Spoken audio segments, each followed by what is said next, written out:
Bienvenue dans ce nouveau Notaire News consacré à l'immobilier. Au sommaire, les chiffres du dernier baromètre 2019. On recevra le notaire Renaud Grégoire pour nous parler investissement et plus-value. Et enfin, nous parlerons du marché des appartements. L'année 2019 est une nouvelle année record pour le secteur immobilier. Le baromètre des notaires confirme qu'il n'y a jamais eu autant de transactions immobilières en une année en Belgique. Par rapport à 2018, cela représente 8,9% de ventes immobilières en plus. Les taux des crédits hypothécaires restent toujours au plus bas, ce qui dope le marché immobilier. En 2019, le prix moyen d'une maison en Belgique était d'environ 260 000 €, soit une augmentation de 4,2%. En Wallonie, ce prix moyen reste en dessous des 200 000 €. Alors pour 2020, vous songez peut-être à investir dans un bien immobilier. Bonjour Renaud Grégoire, peut-on encore réaliser des plus-values en vendant des biens à court terme ?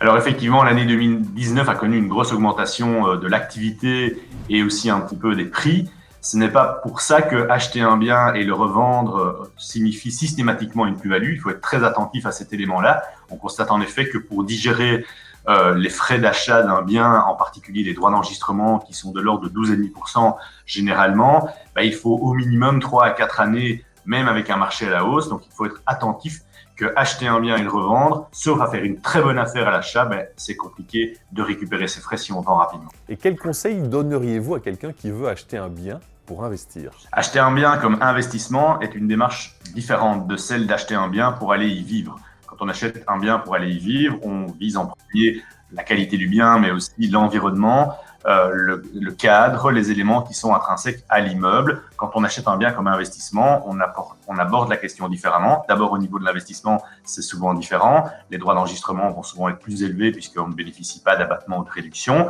Mais d'autre part, il faut être attentif à tous les éléments financiers de l'opération, le rendement locatif. Et c'est important de bien regarder au terme de valeur du bien que l'on achète par rapport à la valeur locative pour pouvoir assurer le remboursement du crédit, mais aussi toutes les charges financières que l'on risque de rencontrer pendant l'investissement. Merci Maître Grégoire pour ces informations.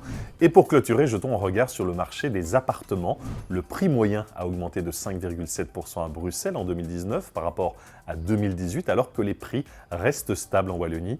À Bruxelles, le marché est plus influencé par les investisseurs. Les acheteurs recherchent principalement des appartements de 1 ou 2 chambres. Leur prix augmente donc davantage. Un appartement 3 chambres intéresse moins d'acheteurs potentiels. Les prix augmentent donc moins vite, voire diminuent même en Wallonie. Ce sont surtout des personnes plus âgées qui quittent et vendent leur grande maison pour vivre dans un appartement. C'est la fin de ce Notaire News. On se retrouve très bientôt. D'ici là, portez-vous bien.